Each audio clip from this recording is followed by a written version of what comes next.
Welcome to episode 1 of the Shoot It Straight podcast. Hi, everybody. I'm Erika Wescott, but I also have Squat sitting here with me for those that aren't on the YouTubes. I have a beautiful long-haired dachshund sitting in my lap and probably will for most of these episodes. Yes. This is how I live 90% of my life with What's my the word you Squat. use? What are you guys? You have a symbiotic relationship. They Symbiotic. they cannot live without each We literally other. have to we literally cannot survive one without the other. It's like the moss on the rock or the barnacle on the rock Yes. or whatever. That's like what That Squat is and him. I are. That- Yeah. Yep. So Squat was my first love, and then I guess you were in there too, but But he came after me, so that's rude. So why is his name Squat? Why did we name him Squat? Well, it's funny because I don't even remember who thought of Squat. I know we had a list. We were writing a list of names. We were sitting in our house in Austin, the first house that we had in Austin, writing a list of names. Do you remember that in the living room? No, I don't actually. Yeah, so Squat's name was Mufasa when we got him, and he Yes. just isn't a Mufasa. I don't really think any dachshund is. Mm-hmm. Even though that name is really cute. It was when Lion King had come out or whatever, the real version in 2019, and we were like, no to the Mufasa. It's got to be something else. And I think we just kind of went down the rabbit hole of writing down names. We went in the fitness rabbit hole, and Squat totally stuck, obviously, because his legs were short and everything too. So there was double meaning. Mm-hmm. And Squat is king. And Squat is king. The squat is the king of all fitness exercises, and we have. We'll probably talk Squat, about who's the the king. squat and not this squat, but Mhm. the squat a lot think on we this have to. podcast. Yes. We do lots of squatting in my We- programs, yes. in every program we've ever written. You taught me how to squat with a barbell. I did. Yeah. Thank you for giving me credit for that. You used to not give me much credit for helping Well, you keep telling me lift. that. Well, a lot of people in my life will take credit for my fitness, and I think that's obnoxious. Because I am responsible for most of it, but Right. you don't need to take credit for that. But you can take credit for teaching me how to lift a barbell because I think that's true. But when I was teaching Erika how to squat, we were doing the low bar back squat, and you got to be a pretty hardcore fitness person to know the difference that there are different versions of a barbell squat, even Yes. putting it on your back. I mean, let alone Yes. going into the front squat, the overhead squat, go on and on, but there's different back squats. It's wild to think about that. I still feel new. I really still feel new. I've been lifting the barbell now for 5 full years, consistently, literally. And by consistently, I just mean every single week for 5 years. But 5 years really isn't that long if you think about it. But I've made a lot of progress thanks to you, but also thanks to just to you and putting in the work. To me, putting in the work. Yeah. So 5 years doing that. Tell us about Erika before the barbell back squat and before you met me and now. Yeah, so I grew up in Maryland, born and raised in a small town, made my way to Washington, D.C., where I spent the greater part of my adult life. Was in the accounting and finance world professionally for a while, but then, entered the fitness industry and have been doing that ever since. I coach full-time now, nutrition coaching. I've been doing that for 4 years, working for myself, doing one-on-one nutrition coaching. So I take a holistic approach with my clients, lifestyle, mindset, macro-based approach, which we'll talk about. But really it's a little more than just giving people, ideas of things to eat. I take things from a very holistic perspective. And I think that my background in the finance and the accounting in the corporate world actually translates a lot to my clients because I have a lot of different odd jobs that I'm sure we'll talk about. But I've been in a lot of people's shoes in terms of where they're at. And I think that's the sort of flavor that I add to my coaching and to my clients, and just kind of being relatable and helping them sort of get through that whole just lifestyle change, if you will. So yeah, you and I met in 2018 in Washington, D.C. And then we've since traveled / lived. I'd heard about you before that. You had a very big reputation at this gym we were both members at. It was like the mighty Erika Elko. That was your viewpoint. No, that's what other people said about you. I'd never met you before. It's just because I'm loud. And they were like, well, if you go do this competition, we were at this gym. I'll give a shout out to Elevate Interval Fitness. That's where we met in Washington, D.C. And they would do these challenges on the weekends and things like that. And, it wasn't, if Erika wasn't there, it was the winner, actually the winner. No offense to the girls who won, because you guys are also badass, but There were some badass people there at were that some gym, badass and people still are. right, and they're competing like this week, so like they're awesome. But yeah, it's like Uh, the aura of like Erika Elko is this super badass. I feel very retired right now from all of that. Even though it's been like a year, it's been an actual like the anniversary of my last High Rocks was a year ago of doing Wow, it was already that long the ago? American what was it, American Championships In Chicago. So in yeah, Chicago, which I think I did top 8, top 7 or something last year. I right now probably couldn't run too much more than a couple miles fast. I bet you could if you wanted to. I could go out and run, but like it would be pretty slow. I really haven't been doing a lot of conditioning since we've been here in Tulsa, but anyway, yeah, I did a lot of competition in my 20s. I took fitness pretty seriously. I guess like I was pretty good at running, so I kept doing that. Took things like from, I can run like a pretty fast 5K to a 10K, and like, half marathon kind of became my race of choice. Very hard and fast and short compared to like longer distance marathons. Did 5 of those. Did a lot of that. Then got into triathlon, Ironman, like literally was like the endurance. You're just your typical endurance junkie, I guess. Was obsessed with it. That's what I did like every single weekend, whether it was training or traveling to compete, whatever. And I had a lot of fun with it. I learned a lot. I got to travel and do that all the time. Like I really just like my 20s, I like lived my best life truly with all of that stuff. We met when you were like 29. And when I was 29, I feel like I was like slowing down. I had a lot of health stuff go on the year before I met you. Literally the year before I met you was not a good health year for me. And it was also a perspective shift for me. That year was, I have Crohn's. I've had it since I was 11, and I slowed down a lot because I had to, and it was like a really rude identity crisis, rude awakening moment for me. And I think everybody I think goes through that, or a lot of people do in a different way. Whether it's you're going through a divorce, or you've lost a job that you thought was guaranteed, or whatever. People have like these experiences that really like shake them, and this one was mine, where I thought like I was invincible literally up until I was like 27, 28 years old, and then I was like, oh, actually I'm not immortal. Cool. I actually can like really bad things can happen to me, and health is everything. Right. Shed a lot of friends that year, not because I was sick, but because like I just got really clear on like what mattered the most, I guess. And so anyway, then when you and I met, it was like I kind of felt like a new version of me was created in some ways. Like there was definitely a still fiery version of me in there that will always exist and never go away. But then there was also a person in there that was like, I actually want to like slow down. I actually want to be open to like having a relationship. I actually want to like be close with somebody. Maybe. I was that lucky guy. Yeah, well, I started to date a bunch of other people like all at once. Oh, yes. But then it happened like so that didn't last very long. Like everything happened like so quickly when I met you, and then that was like kind of it. We had a really fun summer. We spent like literally like every single day together for months on end. You would text me things like "Good morning." I was a sweet guy. You were a sweet guy when I was turning it on. Yeah. But you did. Good. Yeah. Now it's like, did you drink all the coffee? Anyway, there is no good mornings. Like, is there any coffee left? Fast forward, we've been together for 5 years this April-ish. Like we've known each other, I should say, for 5 years, like now this month, which is kind of, again, that's really crazy. But yeah, we've lived all over the country together. We've been in Austin. We've been in Florida. We'll talk all about that. But now we're here in Tulsa, Oklahoma, married. So yeah, that's my hometown. In your hometown. Tell us about your hometown and your life. Yeah, so we are recording this podcast in Tulsa, Oklahoma. Yeah. I was born and raised here. Lived here all the way until 2015 from birth. Attended Oklahoma State University, which you are excited to go see some football games. Oh, Oklahoma State. There you go. Good. Got to get State in there. Go Pokes. Exactly. Grew up, started lifting weights. So I guess that's when I could say like my weight, since this is a fitness podcast, that's when like my fitness life started. I was about 14 years old, took some weightlifting classes. There was like, I guess it was weightlifting class in high school. It was like in 9th grade. It was really cool, like in a dungeon gym. Well, you went to a really cool, like big high school. Yeah, which is like the thing around here. Every high school is big around here. I mean, we're out in Catoosa, but I mean, Union, Jinx, Bixby, they're all huge. Yeah. Like that was just the thing. So I didn't really know any different than, that there's people like you that, graduated with like 80 people, and I graduated with like 900. 200 people. Okay, 200. Okay. but Still a lot smaller than your school. A little bit smaller.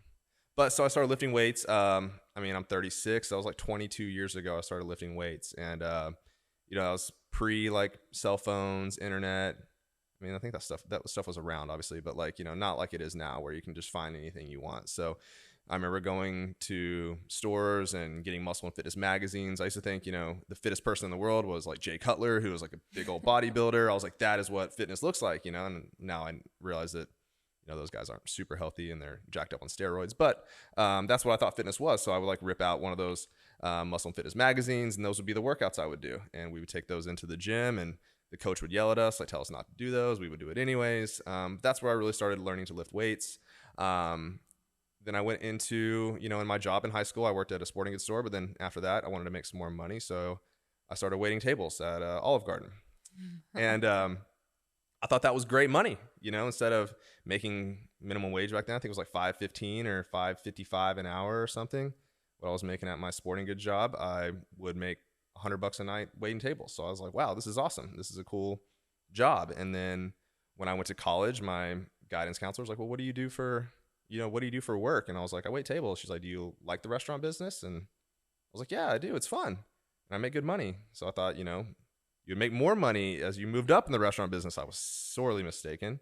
But that's how I got. So then I got, is it a guidance counselor? What is it that you go? Is that right? Okay. Yeah. But yeah, so then like I went to school for hospitality and worked in the restaurant business, and all the while I still lifted weights. I would train some of my buddies or whatever. We'd go into the gym and things like that. But you know, that I never realized that personal training was like an actual career. You know, now later on I became a fitness manager, and I hired guys that had, you know, kinesiology degrees and exercise science and things like that, and they really knew their stuff. And I don't remember that being a thing. In the gym I used to go to, there wasn't a personal trainer in there. There was just big guys in there, and they would teach me some stuff, which was really cool. But, you know, I never thought that fitness would be a career. And then I was at a Gold's Gym here in town, working out one day, and the fitness manager walked up to me. He's like, hey man, would you like to be a personal trainer? And I was like, absolutely. That'd be awesome. I'm so tired of working in the restaurants. Making your $100 a night in cash. Well, at that point I was a manager, right? So I went to school for it. I got out. I was a manager. Then I was a general manager of a restaurant, a sushi restaurant here in Oklahoma, which they have great sushi. Just because we're in Oklahoma doesn't mean the fish is not delicious and fresh. It is good. It is very good. Yokozuna. Yokozuna, 91st and Yale. Anyways, so yeah, you know, luckily that job, they gave me a little bit more leeway than the one I had previously. I was working like 60 hours a week plus, making not very good money. And that's just not the lifestyle I wanted to live. So I started training people at Gold's Gym before and after work. So I'd go in at like 5 o'clock in the morning. My shift started at 9. This was a really good restaurant. You got off at 4 o'clock, which is pretty unheard of in the restaurant business. Usually you would work from 9 to like 8 p.m. or something like that. So it was a pretty good deal. I was able to, you know, start my personal training career. You know, that was about 10 years ago. I started doing this professionally. A little over 10 years, but you know, I've been training people, you know, not at a gym for a long time. So when I moved to Washington, D.C. in 2015, I transferred with the Gold's Gym and just got into fitness as my only job. And that's where things started to evolve, right? Because, you know, once you do something full time, it's way different than doing something part time. So I started to learn a lot more. I was in it all day long, working with all sorts of people. I mean, mainly this was in Washington, D.C., so a lot of these people like worked for the government. So they would come in and train like early in the morning. Then you would have a long break, train in the afternoon, long break again, and then train them in the evening. So that was a grind. That was like right by the Capitol. Well, yeah, and this is before flex schedules. Like even now, like the last couple of years, we've both seen how like just training schedules can be really different. People can train now, but at all hours of the day, a lot more than they used to. You know, DC again is more specific, very like 8 to 3 or 8 to 4 or 7 to 3 or whatever. But yeah, you would basically normally, before Zoom existed or we used that for working out, you would get up at 4:30 in the morning to get your 3 sessions in the morning. Take a long break. Maybe you'd work out. Maybe have a lunch workout. Maybe not, or a lunch client. Maybe have time to work out yourself at 2 p.m. but also be exhausted. And then you crush the 5, 6, 7 p.m. grind or whatever and do it all over again. 6 days a week. So Yeah. I knew that wasn't super sustainable, and like I knew like I had other skills that would translate over into like fitness management, right? Because I had spent all these years as a restaurant manager, and now I just needed to combine like my manager skills with my fitness skills, and fitness manager was the next like step. And so I worked for a different company, Washington Sports Clubs. It was actually in Silver Spring, Maryland, just right outside of Washington D.C. Just a little, is it a suburb? Just it's not a suburb. It's just right out. It's Silver Springs outside Yeah, of it's just DC. right Yeah. outside of DC. Yeah. Fitness manager there. Then that's just where I really, you know, started to learn even more about fitness. That was in I think like 2016 is when I started working there, and then I quickly started actually training a guy who was a golfer. And I went. So the National Academy of Sports Medicine is a personal training certification. A lot of people get it. You know, it's like one of your basic personal trainer certifications. And they had a golf fitness class, or the golf fitness specialist is what they called it. And I downloaded that course. I took it and I learned their version of what I thought golf fitness was. And I started dabbling in it a little bit, but I didn't like do it full time like I do now. So then for the next several years, we moved around, just kept training. And then, you know, like right before the pandemic hit, is when I started diving into golf. We moved to Austin, Texas. So I started playing more golf, and started, you know, really wanting to get into just doing golf. And, you know, then it just kept growing from there. I met a few guys who were instructors. They introduced me to their clients. You know, I got certified through TPI. I was on TPI's website. So some people found me there. So it just kept growing and growing each year. And then, you know, I got a job at a country club. And then I got a job down at Joey D Golf in Jupiter, Florida. And the golf fitness business has just boomed. It's been so much fun. You know, I used to train people. They really just had, you know, one goal in mind. It was to look good, maybe feel good, but it was pretty much to look good. Lose weight was the number one priority for most people. And for golfers, it's to play well. So that's what I really love about what I do now is I'm helping athletes perform better, and athletes in the sport of golf. So Yeah, so let's back up a little bit because you started to talk about golf. And so I think it's important that we define golf fitness as you define it, as we define it. The goal of this podcast, I mean, we don't necessarily have a final objective with Shoot It Straight. Right. I think what brought us together and what's important for people to know is that there is like overlap in the fitness world, obviously, right? There, you know, how I coach my clients, it's not like I'm just looking at their nutrition. Like we're looking at this lifestyle thing, because you still take on clients, even if they're golf clients, professional, not professional, weekend warriors, whatever. These people still have lives and goals and stress, and, you know, how they're sleeping at night, and like all these things that affect their golf game. It's like a lot more than just like, okay, well, let's be robots and go to the gym and go lift weights and you're going to be better. I think what makes us both stand out as coaches is that there is more to it than like just, this is my goal, I want to hit the ball further, or, you know, this is my goal, I want to lose 10 pounds so I can walk the course better, or or walk the full 18 instead of like having to sit in the cart all day, or whatever somebody's goal is. It's important to know that there's a lot more to it than just what maybe meets the eye. And I think like what this podcast will add value is that we're going to be able to, you know, hopefully articulate some of these points and some of the stuff that's out there in the fitness industry and the health industry and the golf fitness industry as a whole is like, it's muddy. And I think there's just some long form conversations that need to be had about some stuff. And hopefully like our goal is to just help educate people, obviously, on like, you know, what their problems are and what's confusing out there and how we can help them, because we've both coached literally thousands of people combined at this point. And again, at all different fitness levels, either from a like professional, really competitive realm all the way down to somebody who maybe is brand new. And I think like there is still that there's not a lot of differences between those people. Like we're all living human beings that have families and jobs and whatever. And so, you know, the whole Shoot It Straight is like, yeah, it's totally golf fitness related, but it's also about your overall health and fitness too. And I think we want to just kind of help people see through the muddy waters that is the fitness industry. Absolutely. Yeah. So let's talk about golf fitness. What is it? I think it's, you know, what golf fitness is a fitness program that helps you play the sport of golf better. It's also to help you live your life better is how I feel, right? Like that's what we just talked about. It's like, it's not just strictly for golf, because We want to be able to live outside of golf. We want to be able to play with our kids. We want to play with our dog. We want to live our lives to the fullest as well. But golfers, it's a unique game. It requires mobility, strength, and power to play the ball or to play the game for a long time, hit the ball far, and to be pain-free. Unfortunately, it's not football, right, where you can go get hurt pretty quickly. But golfers do suffer some injuries, so we make them stronger, make them more mobile and more powerful, just to help them, keep playing the sport that they love for a long time. And that's really what my goal is. I don't train just like high-level golfers. Granted, I do have some that are pretty damn good that you're going to see on a Sunday leaderboard one day, but I train people from all walks of life. I mean, I got guys in their 80s. We got people all the way down to, I think I train a 9-year-old right now. I think he's 8 or 9. So they come from all different backgrounds, different skill levels. But yeah, we're just trying to make them a better human, a better athlete, and a better golfer, just through proper programming and instruction.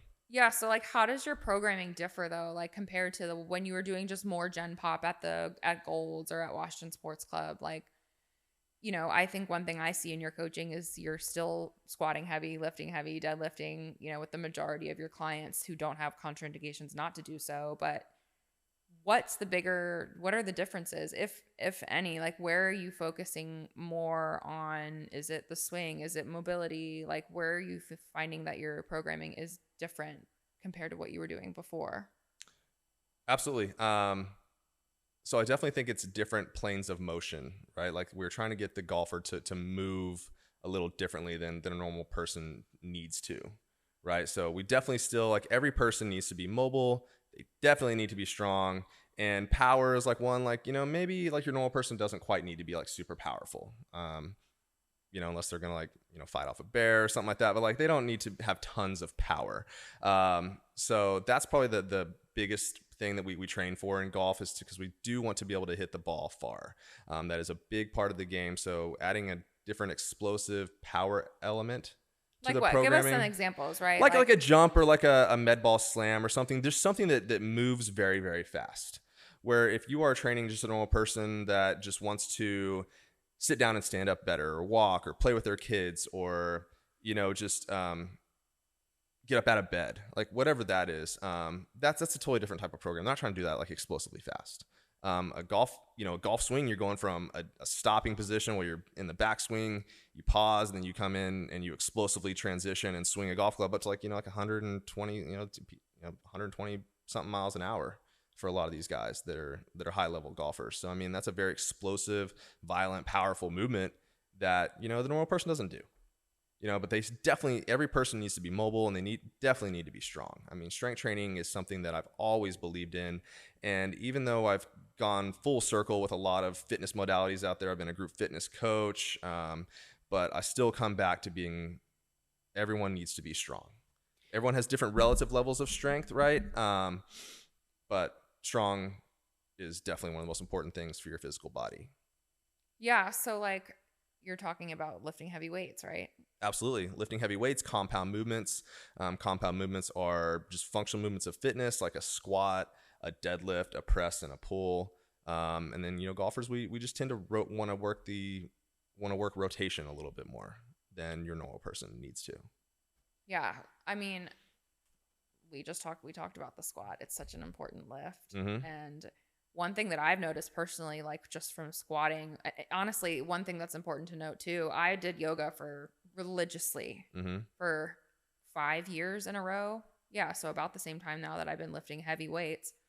I was a teacher. Like I literally instructed yoga. Mm-hmm. Like I lived and breathed it. I loved it. I drank the Kool-Aid, did the whole hippy dippy thing. It was a good time. Mm-hmm. But this is when I was running a lot. So like for me, this was like my mobility training or whatever I thought that it was providing me, like my cross training, right? Strength. And it's hard. Like this isn't a shame plug on yoga, because I think that there's a ton of benefit from doing a yoga practice. And there's so many different types of yoga practices, which I'm not going to get into on this podcast, nor do I know about all of them. But I was injured all the time. It didn't really help me that much with my running. And again, running is similar to golf. It's running more. It's just the repetition, same movement, over and over and over and over again, which again, getting stronger actually benefits you. Like you go to the PT with a running injury. I'm sure plenty of people listening have. Mm-hmm. And they're like, okay, your glutes don't fire. Okay, like, hello, your glutes don't fire. You literally aren't using the biggest muscle group in your body. Right. You know, and like, there's really, like, if you're going to continue to run 6 days a week or 5 days a week, week after week, and do your bands 1 day a week, or your 1 day a week yoga class, or even 3 day a week yoga class, like, it's not going to be enough. Like, it's literally not enough. Mm-hmm. And I can say, like, my mobility sucked. Like, my yoga was, like, I did okay. Like, I could get through the movements. You could do the same movements, because that's another thing with yoga. It's the same, a lot of the same repeated movements. Mm-hmm. So you can get good at them and like muscle your way through them. But my mobility has never been better compared to like how it is now. And I'm 34 years old, which again, and you lift like, heavy. I lift really heavy weights. Like, being able to just overhead squat a barbell, do it deeply, like in my hips, have good shoulder mobility, like all of that stuff. I'm not saying I had like shit and what is your mobility. warm up like? Because how much longer do I spend warming up than you do? You warm up for a really long time. Exactly. Like, we work out right next to each other, and I'm over there doing like, I got bands out. I'm doing all these mobility drills, and you're over there like, my warm up is like, you're already squatting, and I'm still on the ground, like, stretching something. Or, I mean, you don't stretch before a workout, but I'm still like going through my mobility. I mean, maybe I could be a little bit better. And this is always going to be my mentality. This is runner brain too, from just decades of just getting outside and going for a run. And I would just go. It'd be 5 o'clock in the morning. This was back in the days where I could like do it before having coffee. I would do it fasted. I would get up. It'd be 5 a.m. It'd be 30 degrees outside. I'd put on my whatever clothes I needed, and I would just get out and go for a run, which is terrible. That's terrible.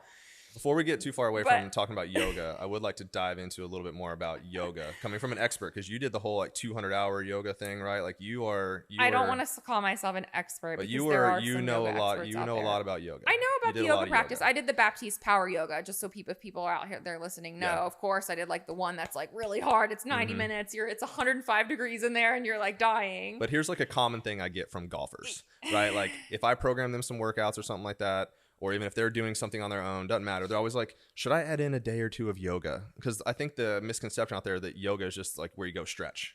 Yeah, that's not what yoga is, right? No, it's not. It Right. It can be, but most yoga classes are not taught that way. If there's going to be a more yin based yoga class that is like longer holds, long stretches, which is what most just people in general need. We need to slow down and stretch and like open up our bodies and like literally not be hunched over all day 24/7. We all can use more like chest openers and things like that, T-spine mobility, which you work on with your clients, sure. But like most group X, yoga tends to gravitate towards the ones that people want to go get a workout in or get a sweat. Like, so again, the group exercise class in yoga is going to be like, well, we're going to do, some warrior sequences, and we're going to move through them quickly. Right. And we're going to do chaturanga 50 times. So you're going to get into your shoulders because you're going to get too fatigued, and then you're going to start doing it inappropriately, right? Which is what happens. And it's not going to be a rest day. That's right. That's what they also think it is too. Right. It's like, I'm going to just go do yoga on my rest day, it'll help with my mobility. It'll help with my stretching. Like, and you get and again, with Group X in general, which we'll definitely do a podcast on this, because I think it's an important topic to talk about group exercise as a whole, but it's like, oh, that person's doing that, I should be able to do that. So that's where you get people that get injured, because they're like, well, Sally is putting her head or her leg over her head. I should be able to do that. And it's a 65-year-old man who's done his second yoga class, and they hurt themselves. So you definitely see that a lot in yoga, where because there's a lot of like fun and funky looking poses that people want to be able to get into or whatever. And also, again, like certain paces can be really fast, and it can just lead to things just not being done correctly. There's a lot of people out there that are yoga teachers that aren't necessarily very qualified to do it.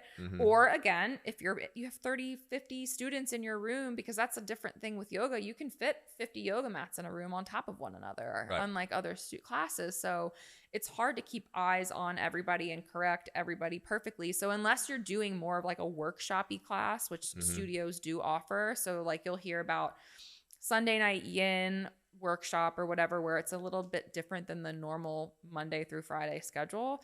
Maybe hit that up, because that can be really, or something called restorative yoga. There's definitely that, where you see like, sometimes it's only like full of a bunch of like seniors in the class, but like that's probably what most of those people actually really need to go do. Right.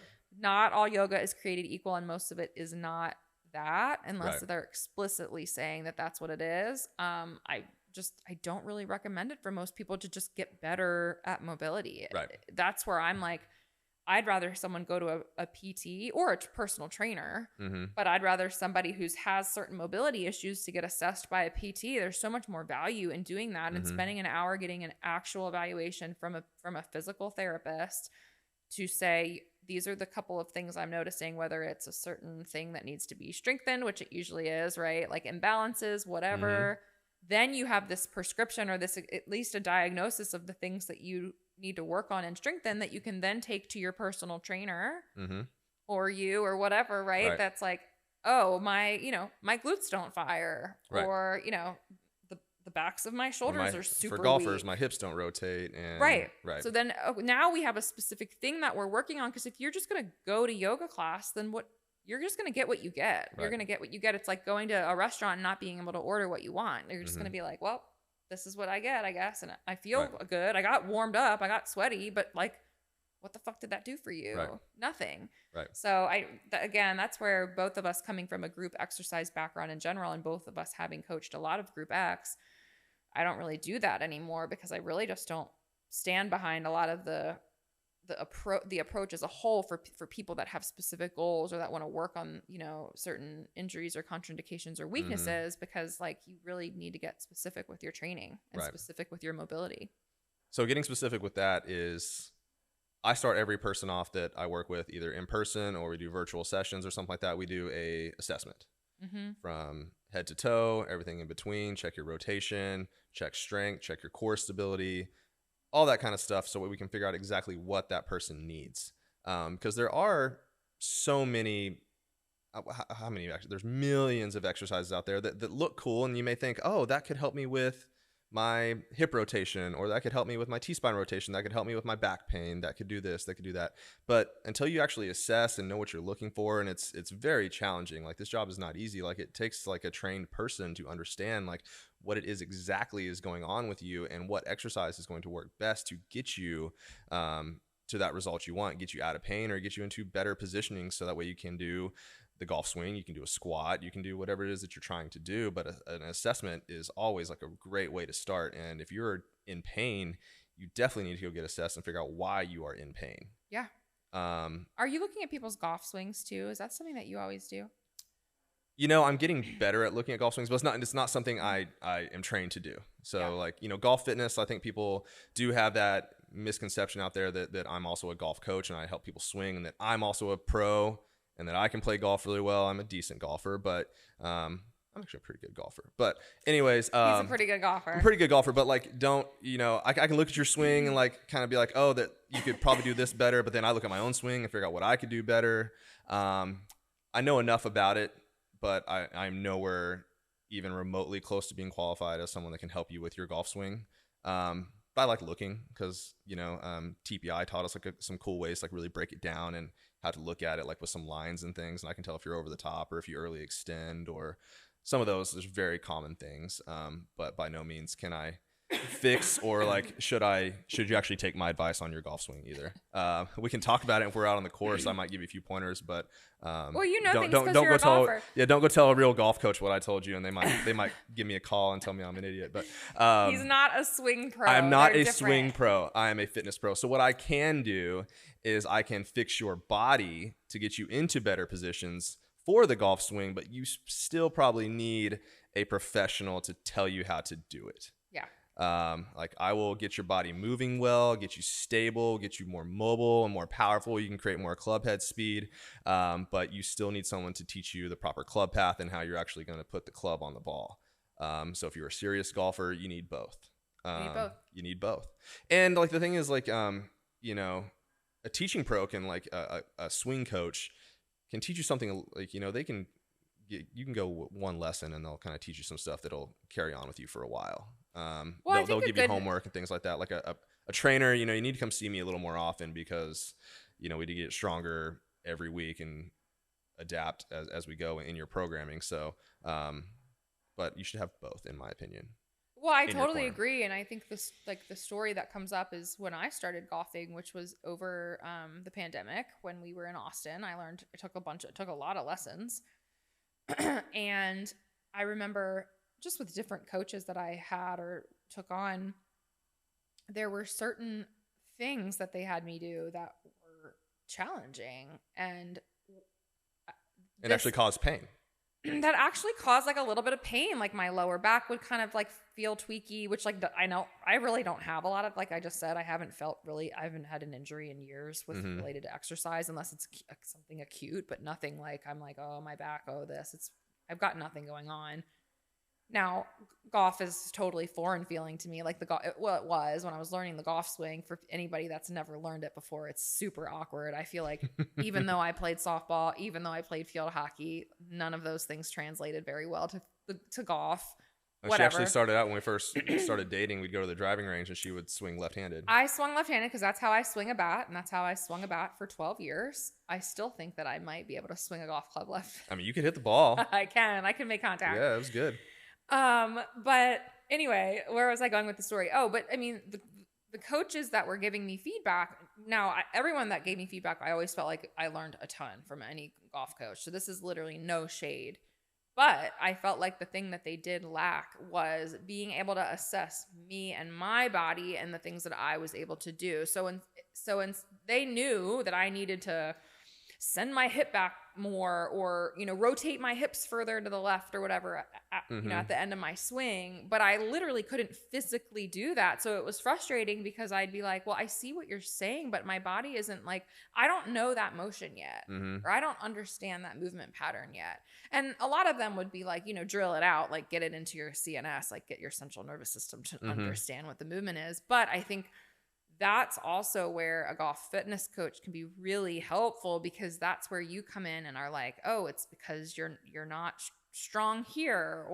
And again, this is where you can articulate so much better. But like, there were just certain things where I feel like the pros or the golf swing coaches didn't necessarily know how to articulate that kind of side of it, where, well, I just know that you need to do this more. And it's like, well, fuck, why aren't I doing that more? Right. Tell me why. Tell me what's strong or weak or what I'm not firing. And like, that's where the two kind of blend together. That's where you make a good team.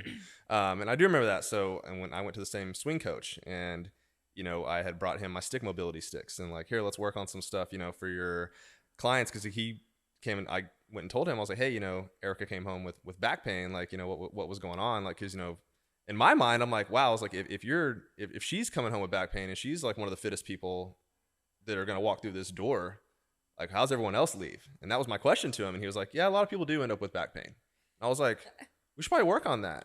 And your thing was, you were a very like, predominantly, you were a runner, you were an endurance athlete, you're an athlete that moves up and down. You don't do a lot of rotation, right? You don't do a lot of that in the transverse plane, as we call it. Like, so that was very foreign to you. So like with anything in fitness, you want to make sure that you are progressing it slowly.